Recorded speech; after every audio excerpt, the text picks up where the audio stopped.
দেশবাসীকে আজকে ঢাকা সহ সারা বাংলাদেশ আওয়ামী লীগ, বাংলাদেশের মাননীয় প্রধানমন্ত্রী রাষ্ট্রনায়ক শেখ হাসিনা ডাক দিয়েছিলেন ঢাকাবাসীকে ঢাকা লকডাউনের জন্য। কিন্তু অত্যন্ত আনন্দের বিষয়, সারা দেশের 18 কোটি মানুষই এই লকডাউনকে সফল করেছে।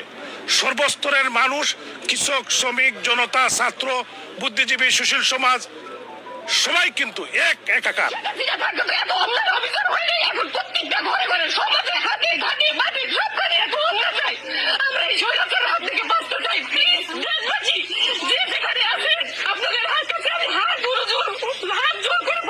আওয়ামী লীগের লোক তো এই দেশে আছে, সবার ঘরে ঘরে আওয়ামী লীগ আছে।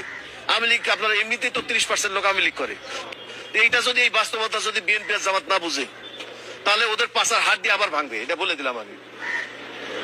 শুনেন কিছু, ওদের হাড্ডি ভাঙা উচিত আসলে, ওদের যে কার্যকলাপ ওদের আবার ভাঙা উচিত।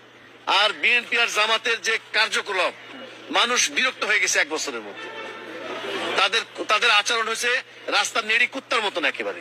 এই বিএনপি আর জামাতের হার নিয়ে যেরকম কামড়াকামড়ি করে, ঠিক সেভাবে কামড়াকামড়ি শুরু করছে তারা। Yunus is a fair man, Yunus তো ইজ আনাদার চোর, একটা বাটপার সে। এই আপনারা লরেট কি বলেন না ওকে, এগুলো তো কিনে দিয়েছে টেলিনর, নোবেল লরিয়েট। আরে নোবেল রাখেন, টেলিনর কিনে দিয়েছে ওকে। He is not a fair man. প্রশ্নের উত্তর দেয় না, খালি হাসি দেয়, গিভস এ স্মাইল। কঠিন প্রশ্ন করেন, উত্তর দেবে না।